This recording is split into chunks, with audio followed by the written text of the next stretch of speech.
Olivia Benson. I'm 19 years old and I'm from Denver, Colorado. I'm fighting Wilm's tumor right now, and it's in my lung. I was with my grandma one day and we were walking around Sam's Club. Randomly, I struggled to breathe and I had a bit of a mini stroke and I got rushed to the ER. And that's when they ran a biopsy and they found out it was cancer.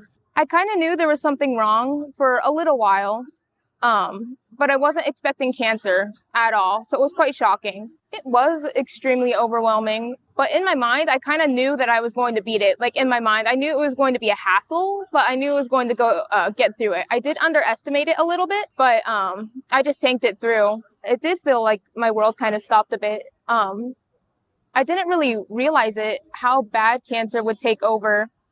It felt like it was taking over my life slowly because it felt like everything I needed to do, my cancer was telling me what to do, Like I wasn't allowed to do many things. I had to constantly take medication, constant hospital visits. It was all about my cancer. But I didn't really let it define me.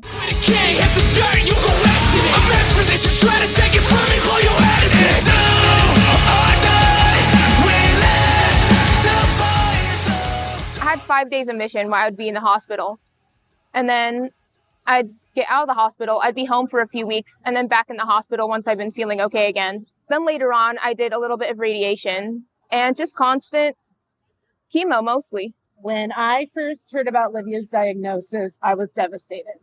All the emotions, all the fear, but we always stayed positive through all of it. I always knew that she would come out of it. Depending on the type of chemo you get, it can take up to an hour to a few hours. They have to keep you in the hospital because of the side effects from chemo and how powerful it is. I was in there for quite a few days. I believe it was around 5 days, right?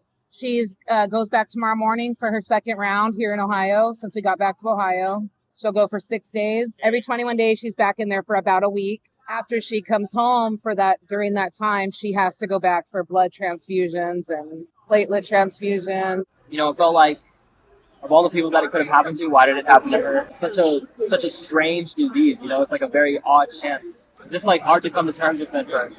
I was just sad for so long. Having cancer did change my outlook. How quickly and how easy and how random you could be sick or you could lose your life any moment. It made me realize that I needed to live life a little more, do stuff I wanted a little more. Olivia is the kindest person. When I say that she loves everyone, she loves everyone. She's non-judging. She thinks people are beautiful in all shapes and forms. She goes out of her way to make people feel comfortable. I mean, that's just part of the personality of what a great person she is. A gift for Olivia is that she is the most amazing artist you've ever seen. She is so, so good at drawing. And I don't think that's changed since the diagnosis, other than the motivation. It's hard to find that motivation to draw, where she might draw every single day. Now she finds with the treatment and whatnot, it's hard for her to get back to that and whatnot. So that's one thing I've noticed that's changed since her diagnosis. What I'd like to share is no matter what, please keep going. Things do get better. It may not seem like it at all. I know what it's like to have cancer take everything from me. But if you just keep going, you don't know what's going to happen. And it's worth to stick around to find out. I'm at Sonic Temple, Columbus, yeah. And I've been enjoying a bunch of bands. I have met Starset, Amy from Evanescence, Mudvayne. This experience means a lot to me in the way that good things can happen, even when it seems like the world is turned against you. That if you keep going, if you keep living, good things can happen. Like this, for example. This weekend's been super awesome. I got to have both of my kiddos together. Super awesome bonding experience, being around people that are just super happy, running around, listening to cool music. I mean, just a positive environment. And ultimately having the two of them together and making these memories has been beyond a blessing to me. What a great experience. And I'm actually really so grateful that you guys allowed us to have this amazing weekend together. So, Fxck Cancer.